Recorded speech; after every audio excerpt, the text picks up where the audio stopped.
for joining us today for this Ideas and Motions session titled Ask the Black Girl, a conversation spanning well-being to improve programming for Black students. My name is Chavonne Shorter, and I am an on-site wellness coordinator for a health and wellness technology company called Virgin Pulse.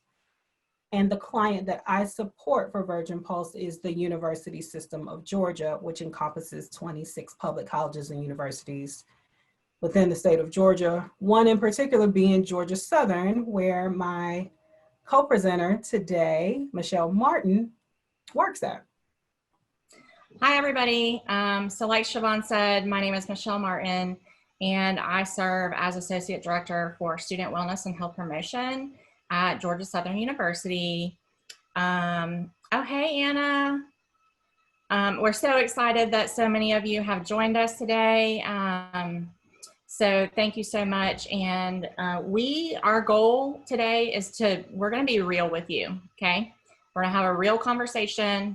We're going to replay that for you, a conversation that we've had in the past. So,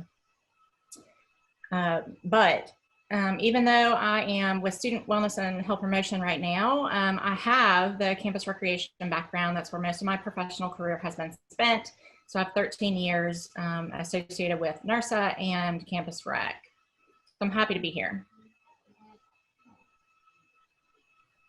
So this conversation that, how the development of this roundtable came about was because I worked at Spelman for 10 years, which is an historically Black college for African-American women. And having the opportunity to work at that campus, and I also taught 2 years at Morehouse, having that opportunity to be in that environment, that setting, it gave me an experience like no other. And the roundtable that evolved where we're at today came from a very genuine and authentic place that really allowed me to grow and develop. So I've been a part of NIRSA for, I would say, 7 years now, since 2013. And over the years, I've had an opportunity to attend, several conferences. And when I was attending these conferences early on within my career, I was like a sponge, right? Really taking all the information in. However, I felt that I could contribute to the association with hopes that individuals could see things through the lens of a Black student or a Black professional, particularly Black women. And if you know me over the years within the association, I've been a very vocal person in wanting to provide insight and perspective into how to better meet the needs of programming and planning for students of color on campus, and have been given that opportunity to do so through the association, which I'm so grateful for. And Michele and I currently serve together on a work group for the NIRSA Wellbeing Subcommittee. So while we were on a video conference call during one of our work groups, which was the weekend following the death of George Floyd, Michele wanted to begin the meeting with really giving anyone an opportunity to have the floor to discuss. And she started with me. She said, Chavonne, my heart goes out to you and, all people of color, considering what just happened to George Floyd. And I just want you to know that I'm an ally. I support you. If there's any topics or conversation or if anything that you want to talk about, please feel free to do so.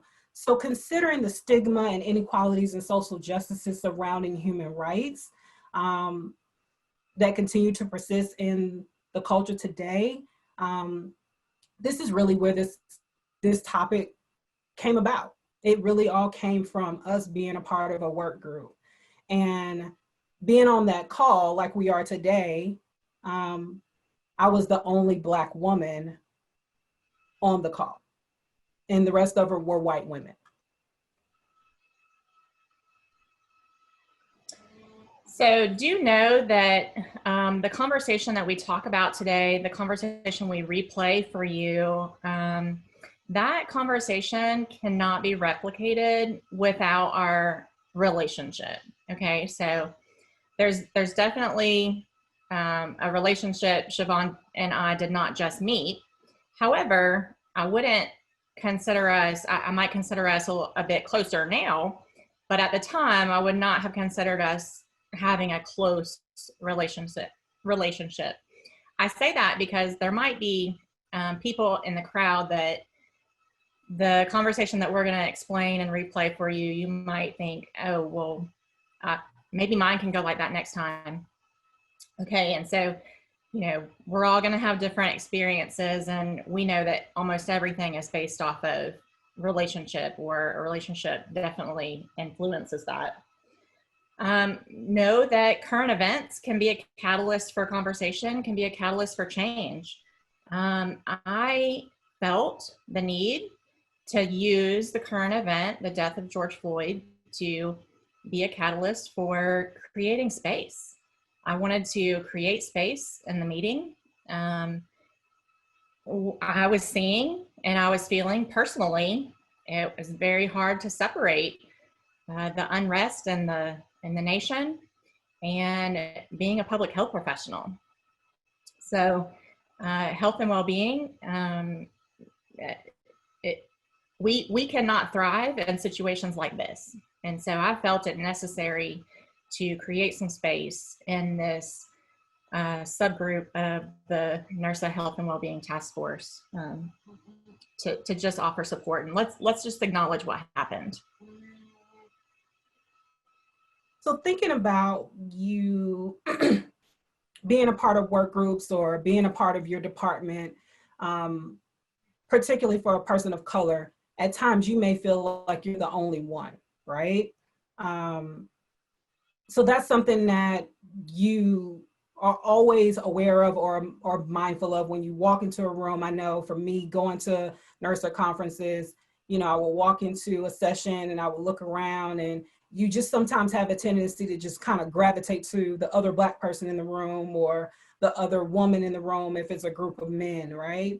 And again, on that call, that's what it was. And I've noticed a lot of group settings that I'm a part of, sometimes I am the only one.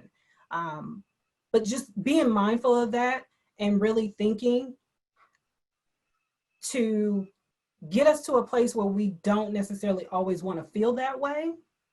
And how do we get past that? Because that was my experience on this call. I was excited to be a part of this work group, right? But it was something that I recognized, I brushed it off. But when Michele brought this up, again, it magnified the situation, because again, this is something that happened to a Black man, right? And now the next thing is you're put on the spot. So what do you do when you're put on the spot? And I think many times we are not having these conversations because of assumptions. We're not having conversations about race or how we feel about the protest or how we feel about the unrest with our colleagues because of some assumptions that are made. I've found as a white person, there are assumptions made as to how a conversation is going to go. And so we might be thinking, ooh, I'm going to ask this question. Nope, I know how that's going to go. I'm not going there. Or, oh, I want to talk to so-and-so about, I don't know about that. Well, I think that a lot of times when we're in these conversations, white people specifically, we can feel like we are being blamed or the finger is pointing at us, or we might feel guilty. And as humans, those are not safe emotions, right? So what do? We jump to defense mode. When something is not sitting just right with us, and it doesn't have to be an interracial conversation, it could be with anybody. It happens with same race and same gender. It happens across the board, but we jump to defense mode. And this is actually, I've learned, a demonstration of white fragility. So white fragility is really when you're in that conversation and you feel like you're being blamed, you feel like the person is saying, you had a direct, you took direct action to make some of this happen, or you are actively supporting the system of white supremacy or a racist society. Well, while you might not be actively supporting it, because many of us, you might be unaware, okay? That's valid. You might not be actively supporting it. It's still really important to acknowledge that it exists. And so making sure that you allow yourself to be okay with that. It's not for us to internalize, okay? We don't need to make it our problem. Just like if we were talking to somebody else who maybe disclosed to us that they were assaulted. And then, you know, sometimes we have a tendency to not be great, empathetic humans, and we'll be like, oh, well, at least, you know, such and such happened, or at least you got some help, or at least whatever. So it's not something that only happens in a black and white conversation, but we need to acknowledge and not internalize that.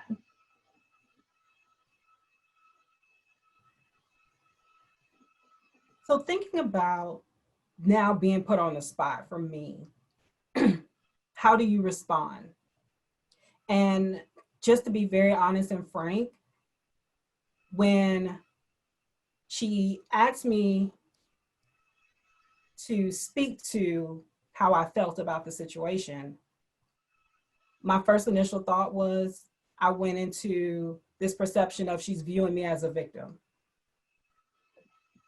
And I don't want to be viewed as a victim, right? Or feeling as if she has this sympathy for me, or this perception that, oh, all Black people are struggling, they need help, they need support, right? So for me, it was, okay, get out of this victim mode, because you are not a victim. And I actually stated that. I said, first and foremost, I want you all to know that I'm not a victim. I am not happy about what I experienced. But I felt as if this was an opportunity for me to educate. And I think we as Black people need to realize that we can't always expect for white people to know what our challenges are, or even expecting them to go out and do the work, right? Yes, there is work that they need to be done, but we also need to take some accountability, and if they're asking the question, be open and willing to provide the education to them. And that's where, for me, I felt this was an opportunity to extend that olive branch to do so. And at the conclusion of, you know, me expressing my thoughts and my feelings, I did do that. I said, you know we have a meeting that we have to move on to, but if anybody would be willing, or anybody is open to having some conversation with me, you know, after this call, then we can do so.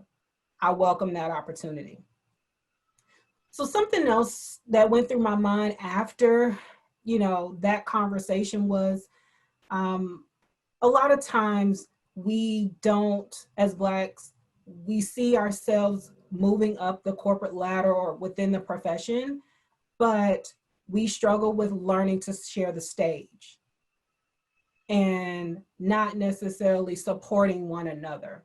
So there are some internal things that we as African Americans know we need to work on, and we need to establish and improve. And some of you all may be familiar with this phrase, which is the crab in the barrel. Anybody familiar with that phrase? I see some head shaking. Some people may not be familiar with that. I see some heads going no. Okay, I was not.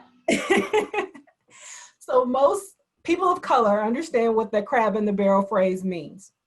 So what that means is, think about a basket of crabs, blue crabs.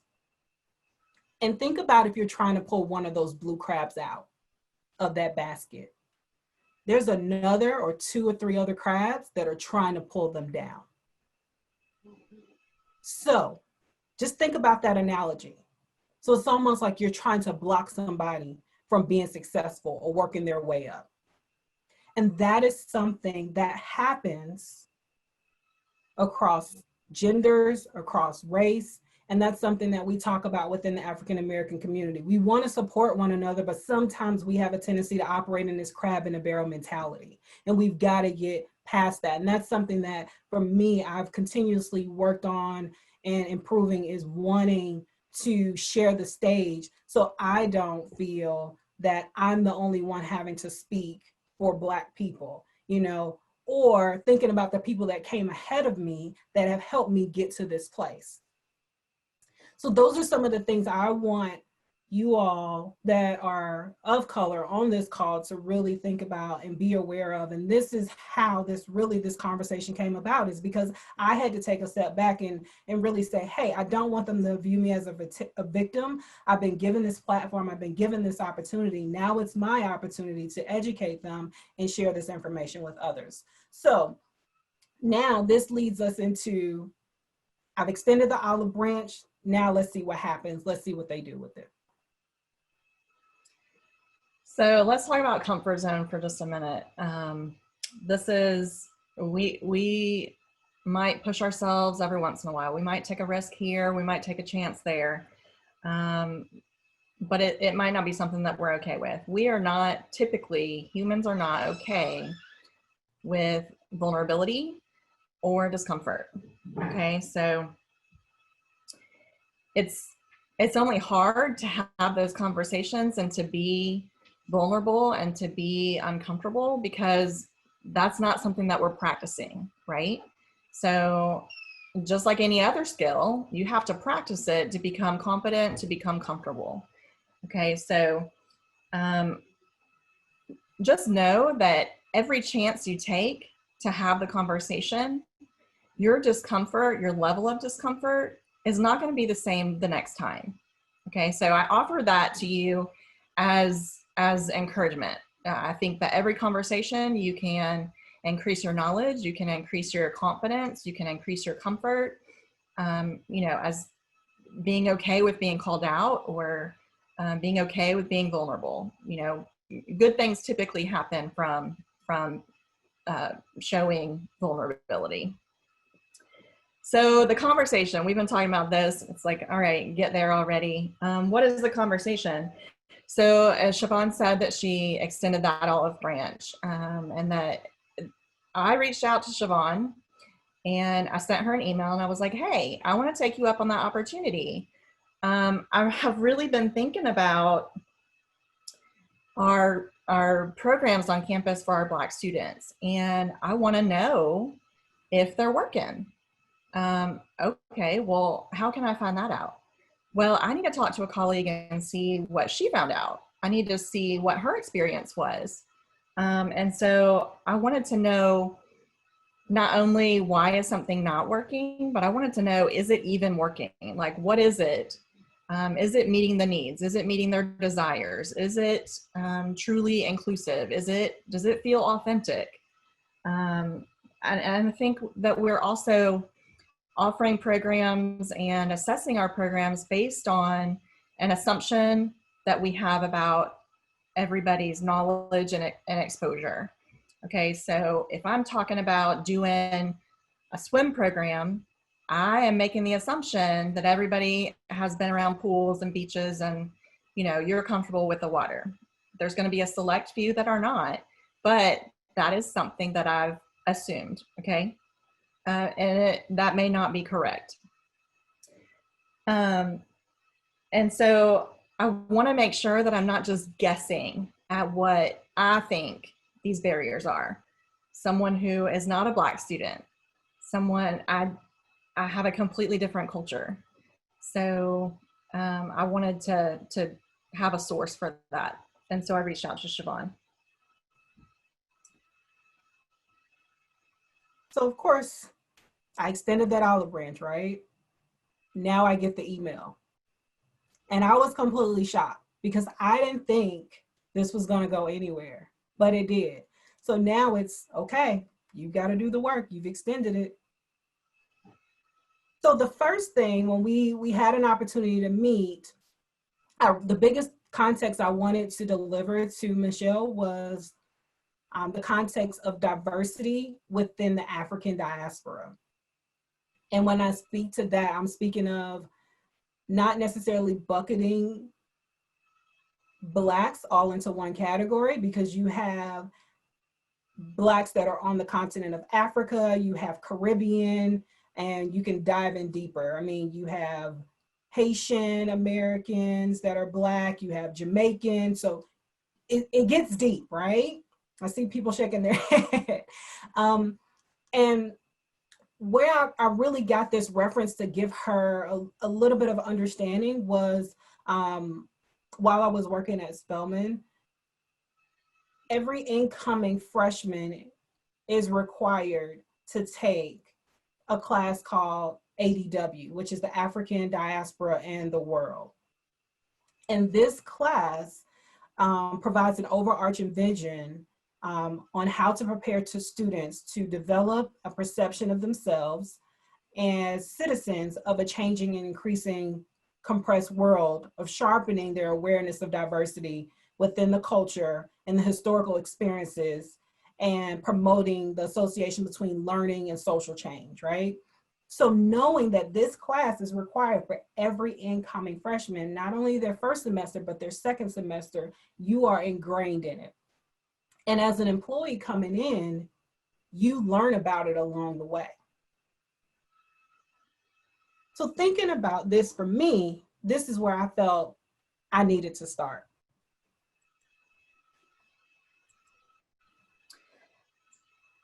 So we're going to replay that conversation for you now. Like I said, we're going to be real with you. It's pretty casual, but we're going to give you a glimpse of what that conversation was. So Chavonne, I've been thinking about the Black students on my campus, and I want to explore if our well-being programs are really meeting their needs. For example, I noticed when I was working with campus recreation, I was seeing a predominantly white, female identifying student come to our yoga classes. I want to know why our Black students aren't coming to our yoga classes. And now that I serve as Associate Director for Student Wellness and Health Promotion on our campus, I want to work with our campus partners to investigate, are we really offering a culture of well-being for all of our students? Do all of our students see this as a place for them? Do they feel authentically welcome? How can we better serve the needs of our Black students? And so I want to know, can you walk me through your experience at Spelman? I know you had some success there and you did well-being programs. Can you walk me through that? Yeah, sure. First, let me say, when I arrived at Spelman, working within the Department of Fitness and Wellness, I thought programming for Black women was going to be easy because I'm a Black woman. I thought, but later realized that having dialogue with students was going to be so much more important. Even though I was only at the time 5 years removed from these students, I realized that there was things that I had not considered when it came to reaching this demographic. Growing up middle class, engaging in physical activity, playing sports, having a passion for health and well-being was the norm for me. I grew up around family and friends that empowered me. I tried not to let my hair be the determining factor as to why I did not work out or go swimming. These factors that I just outlined are not always the case for other Black women when it comes to physical activity. Living in a community that's not considered safe to walk or run does not encourage you to engage in physical activity. Not having access to grocery stores or only fast food options does not help either. So really operating in a food desert. When we look at the statistics of African American women, they have the highest rate of obesity compared to other groups in the US. 4 out of 5 African American women are overweight or obese. In 2015, African Americans were 1 to 4 times as likely to be obese than non-whites, and 60% were more likely to be obese than non-Hispanics. And then 50% of African American girls are overweight than their counterparts, which are non-Hispanic white women.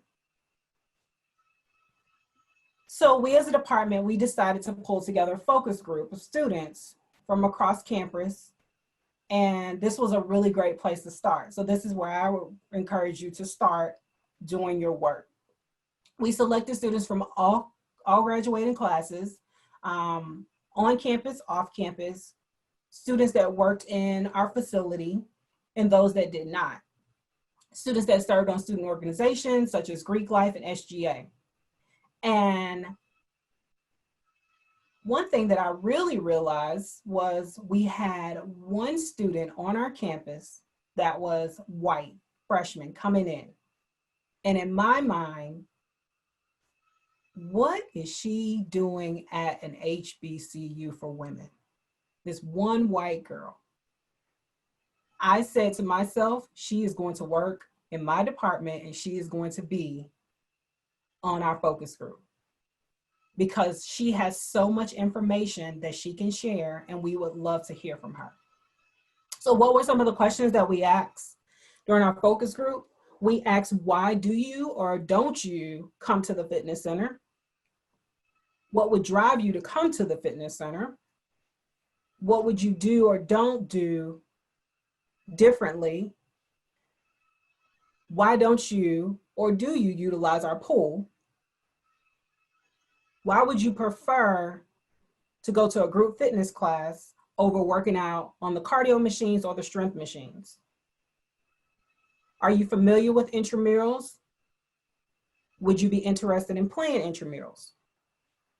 We received great feedback from our focus group. Our biggest hurdle we knew was going to be getting our Black women in the pool. We were trying to think, how are we going to accomplish this? Considering we had just built this new facility and we had this brand new pool in place. One of the things that we had to take into consideration is the history of Blacks in pools when you think about segregation. So after Hurricane Katrina in 2005, several Black students from New Orleans relocated to Atlanta and they came and attended Spelman.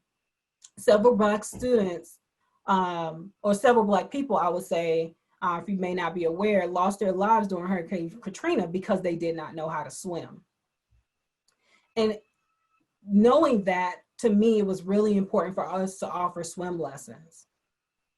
Because one of the things that I found out from former alums that would come back to campus is Spelman used to actually offer swimming that was required for all students several years ago.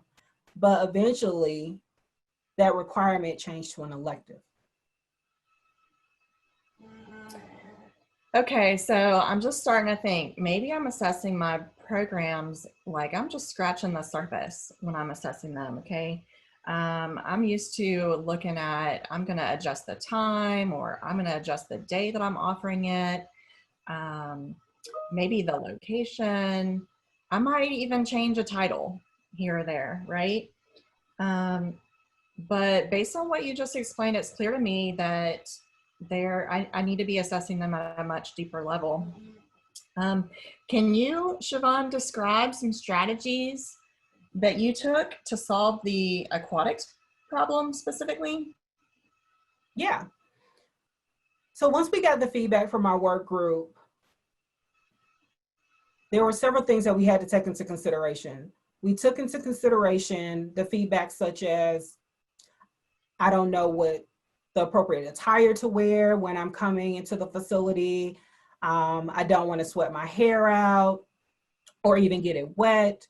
Can we really look at the music that's being offered? We would also like to see instructors that actually look like me.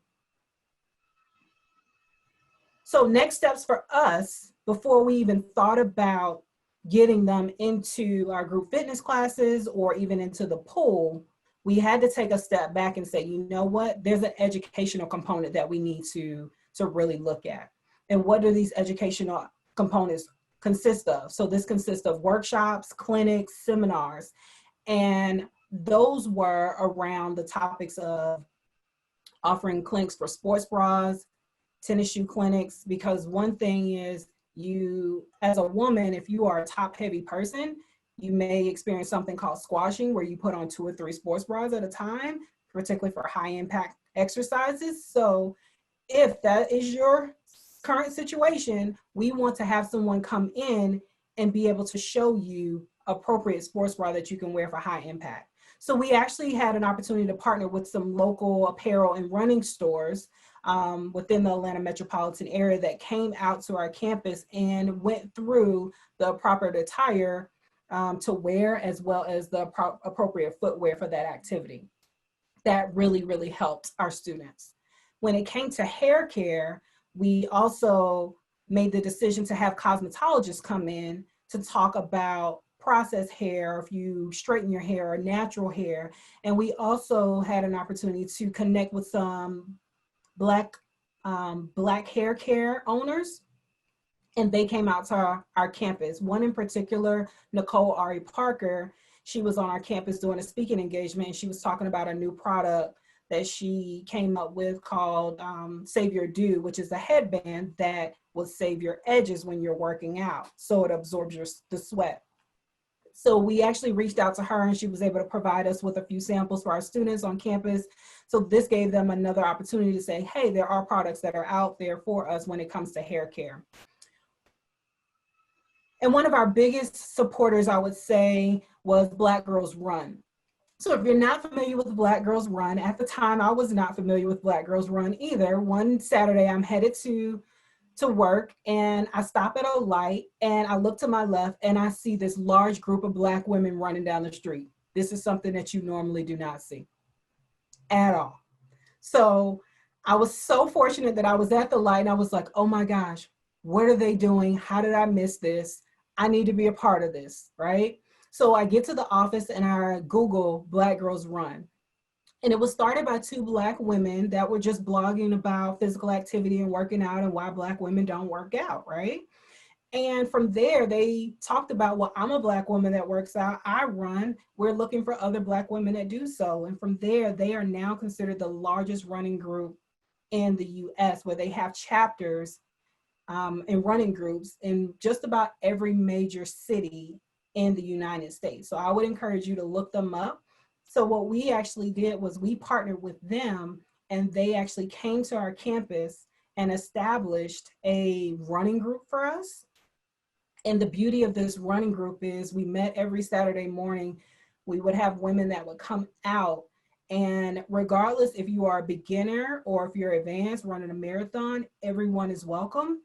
And when you come through that finish line, there's this arch that all the women that have completed are at, and nobody leaves until the last person comes through that arch. It is so powerful, so beautiful to see these women supporting one another. So that's an opportunity where we're not operating in that crab in the barrel mentality that I talked about earlier. That's really an example of sharing the stage. Yes, absolutely. And from there, they started to release these their own apparel line. So we were able to implement a fitness fashion show along with our local partners from those running stores, right? And then Black Girls Run, and we had different categories. So one of our categories was around swimwear. We used our own students of all shapes and sizes, and they loved it. I mean, the turnout was amazing to have this apparel, our students showing exactly what you can wear coming into our facility.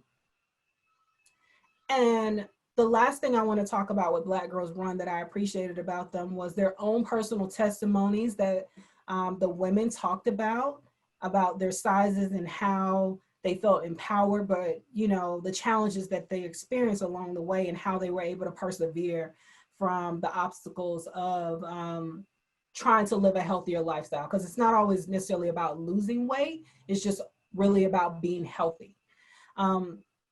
So going back to the aquatics piece, we were then able to tap into them as a resource to find instructors that were plus size women to teach our classes, as well as plus size women to teach our aquatics classes, but also Black women that had natural hair as well as pressed hair to teach our aquatics classes, because that was one of the challenges as to why Black women are not getting into the pool, in addition to the history of suppressing the segregation piece. So if I'm concerned about my hair, I'm not getting in the water. But if I see a woman of color that looks like me that is actually swimming and they're able to keep their hair up, I'm gonna go to this class and figure out, okay, if she's able to do it, let me have a conversation with her to say, oh, I can make this work for me as well.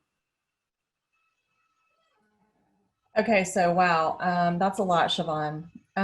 You talked about, you told me that you grew up in middle class. Okay, so you talked about how you had access to a pool, or you had access to go on vacations to the beach. You might have had access to swimming lessons. You talked about apparel, you talked about hair. I can see how all of that is valid and necessary to create an authentic space.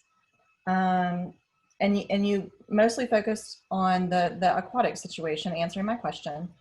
Can you talk to us a little bit about a more traditional group fitness class, like spin or yoga, dance?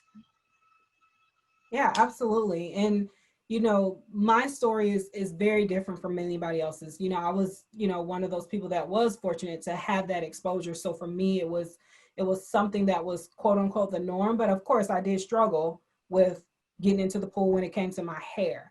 But for me, it was my health was more important than my hair. So we also have to just be mindful of that that challenge may be different from other individuals. So that's why the educational aspect was so important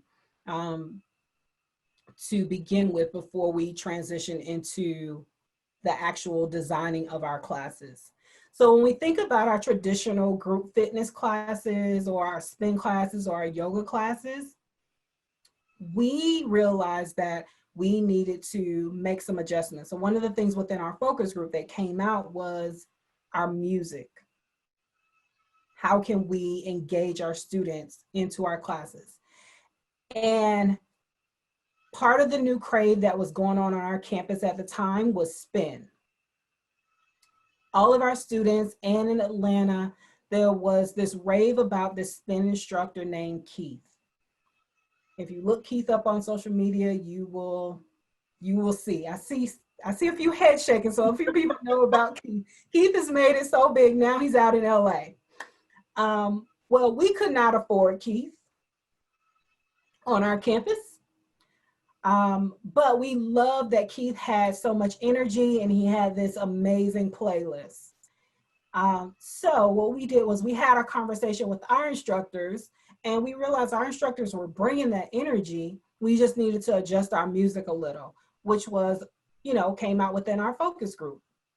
So Atlanta is known for producing great artists and having bass music and, you know, having trap music, as we like to call it. So what we did was we reached out to a lot of local DJs on campus, as well as within the Atlanta metropolitan area, and we asked them to develop mixtapes for us that would be appropriate on a college campus. And that's how we were able to drive our students back into our classes. The other thing we decided to do, because we have these great mixtapes, we decided to do spin battles. So what a spin battle would be is, for our advertisement, we would do a spin battle class where it would be Drake versus Lil Wayne. So just how now social media has this rave over verses that are taking place between these two different artists, we were doing that at Spelman. We would do Nicki Minaj versus Cardi B, Beyonce versus Adele, and we would divide the spin room, and we would let the students say, hey, what side do you want to be on? And we would go from one song to another. And this was so exciting for them. They loved it. And in our room, we also had a projector. So if we were able to show the videos, we did that as well. So classes are going great, right? Then all of a sudden our numbers drop. We're trying to figure out what's going on, what happened. We did a survey to all our spin participants, and the feedback that we received was, the seats hurt my butt. I've got too much cushion. I can't take this anymore. And in addition to that, we used to offer our spin classes on Thursdays, which was at the time TGIT. You all remember what that is?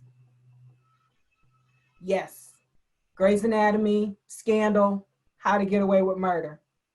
And this is when people were having watch parties. So we realized we could not compete with Olivia Pope, right? Or Meredith Grey. We purchased seat covers, which cost us $1,000. And we decided to change the time of our spin classes. But we also decided to have our own Scandal watch party. We would drop the projector down, tell the students, come ride the bike, watch Scandal. They started coming back to the class. So that's how we were able to pivot. Wow. I mean, you said that they thought that the spin battle classes were so exciting. I'm just excited just hearing about it. So it had to be lit. You know, these are the type of programs that we need to be offering in order to really meet our students where they are. Like, we're wanting to speak their language, right? So my department, Student Wellness and Health Promotion at Georgia Southern, was recently established. So it's a new department on campus. I don't really know if our programs are working. I can look at previous data reports, and I can also say that it was a different function at that time. It was a different department at that time. So we've combined some resources and established a new department, and I really want to know, like, are we meeting the needs of BIPOC, Black, Indigenous, people of color, right? So I think, Chavonne, it does sound like I need to start with a focus group.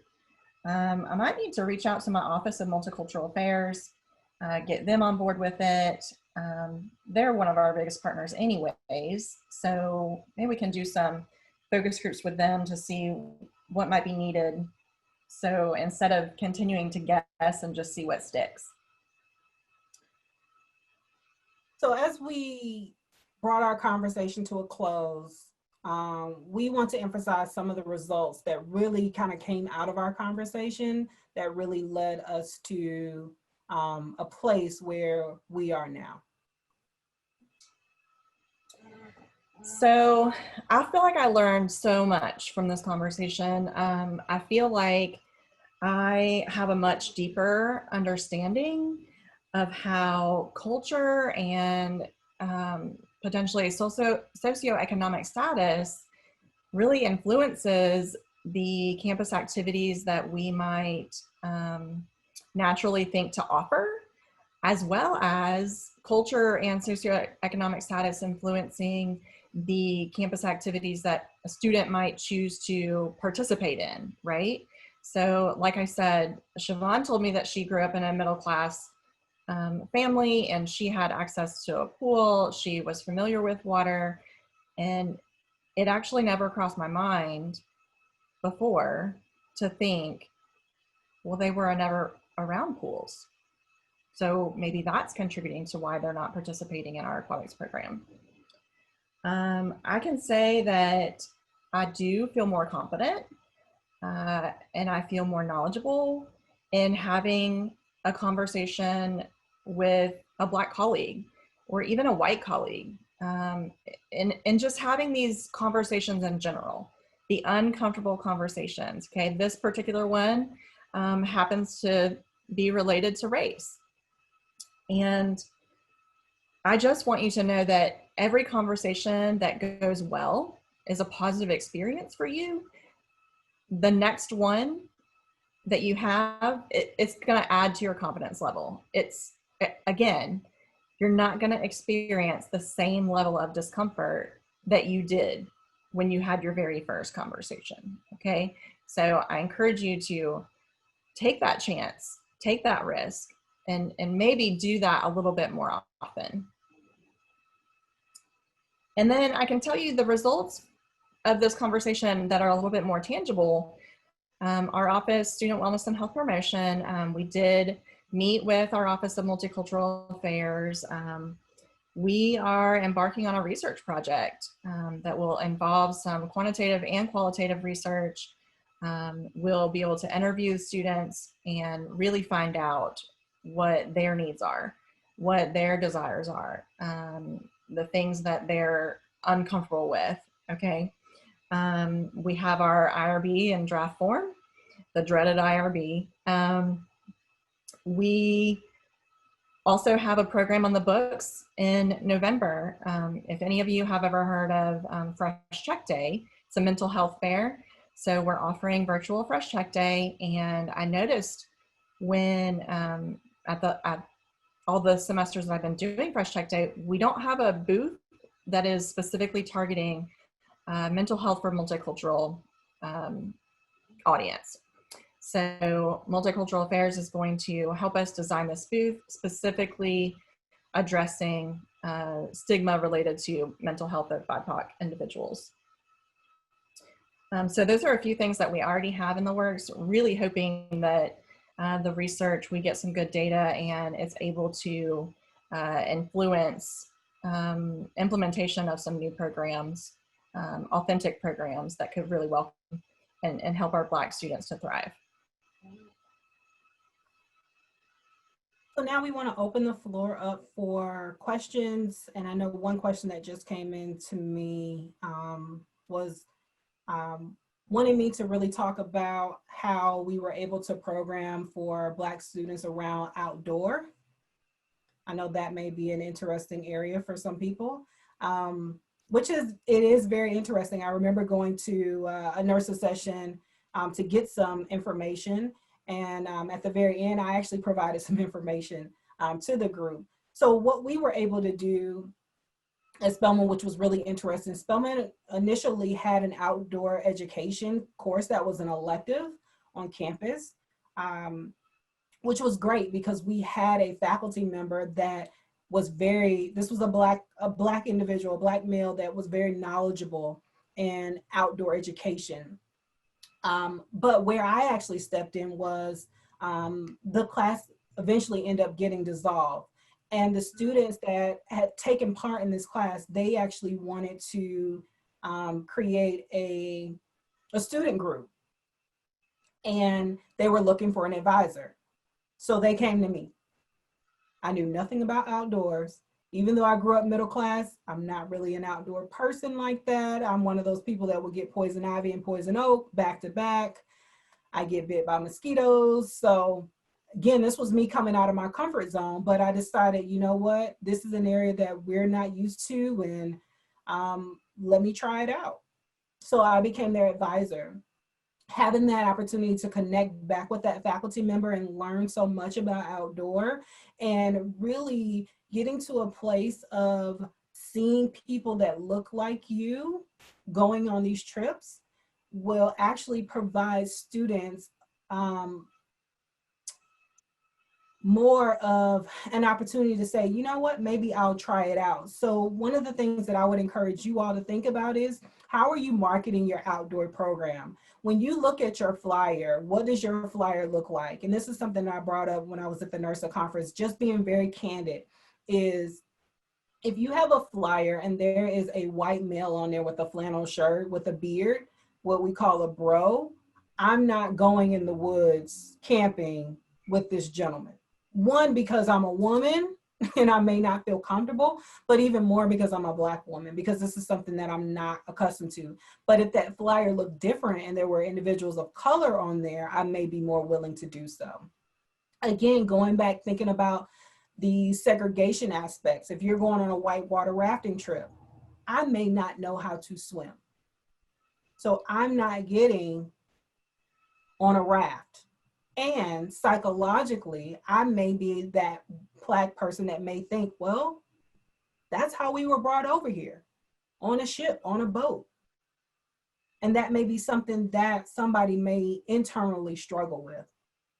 So really thinking about some of the programming that you can do to make them feel a little bit more comfortable. So some of the things that we actually did was we learned about orienteering, using a compass, going out. We started to learn about starting a fire, going on different hikes. We even learned to do archery, skeet, and trap shooting. Those were some of the things that we started with. Even have an opportunity to go rock climbing.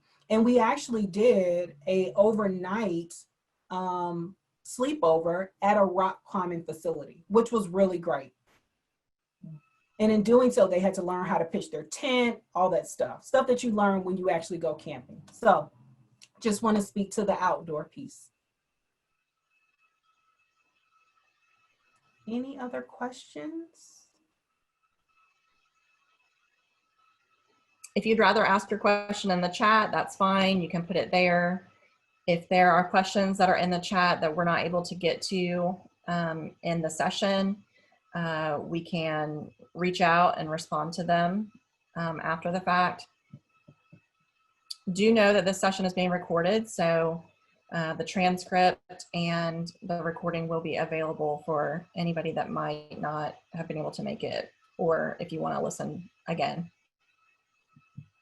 And again, for me, you know, given this opportunity and this platform, again, I'll extend this olive branch to all of you all, just like I did to Michele. So if you know, may not feel comfortable asking your question here, and then, you know, you want to, you know, email me, I will actually put my email in the chat. Or maybe some of you all may want to reach out to Michele and you know, say, hey, how did you get to a place where you felt comfortable and confident to have that conversation? Or, you know, she did state that we had a relationship prior to this, but what do you do in a situation if you don't have that relationship?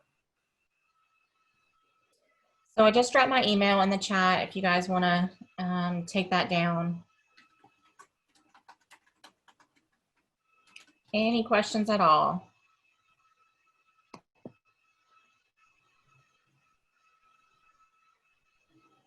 Oh yeah, I think that would actually be really great to have that workshop for Black hair care. He's a ball white. So I'll read on the chat in case you guys didn't see that come through. Somebody says, what is this Cody Michael? Maybe that's how you pronounce it. I hope that's right. I'm going to reach out to a local Aveda Institute, which is very close to campus, to see if they have an instructor who could run a workshop on Black hair care while exercising. Any other leads on where to turn? I'm a balding white guy. Thank you. That's a good perspective. Yeah, I definitely think that's a really great place to start. One of the things that we also did was, believe it or not, we found students on our campus that were actually interested in particularly going into cosmetology. Some of them would get their degrees in business, but they wanted to actually start their own business in hair care. Or we had women that were on our campus that wanted to create their own hair care lines. We had women on campus that would braid other women's hair. So we actually allowed some of our students to lead some of these conversations, which I think really they enjoyed, because this was peer-to-peer conversation. But of course, it was still always good to have that licensed cosmetologist there on campus, particularly when you're talking about chemicals and hair products that they're going to be applying into their hair. So I definitely agree, Cody, that is a good place to start. A couple other places that you might want to think about reaching out to, I think these groups may exist on your campus. If you have a student organization for NAACP, if you have, on my campus, Collegiate 100 Women would be a student organization that I might talk to. Any of those historically Black fraternities or sororities are going to be good just to get those perspectives. And also those are going to be people that you might want to ask for suggestions of Black-owned businesses in town, or you know, those places that might have a specialty in Black hair care or Black skin products, or, you know, whatever you're looking for, they can point you in those directions.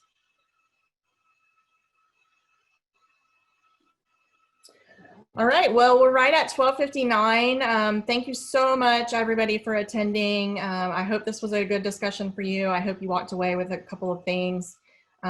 Biggest takeaway for me, again, I'll just say, is don't be afraid to be uncomfortable. Take the chance. It's possible that the conversation is going to go really well. Just, I think the biggest thing you can do is let the person talk and you listen. My email's there in the chat. Feel free to reach out. I'm happy to be a resource for you. Chavonne, any last words? Yeah, and I would say, you know, just from the other perspective, you know, I would say be open to having that dialogue and not taking that victim mentality or the defense mode, with that expectation of feeling as if they should already know this, but use this as an opportunity for you to view yourself being put on that stage in a positive light, right? And educate somebody that may not know. But the biggest thing for me is really, as you are moving up that ladder, continue to allow people and support and bring other people along that journey with you. So you don't feel as if you're having to share that stage or take that weight or that bearing on yourself. All right, y'all. Thank you. Have a great day.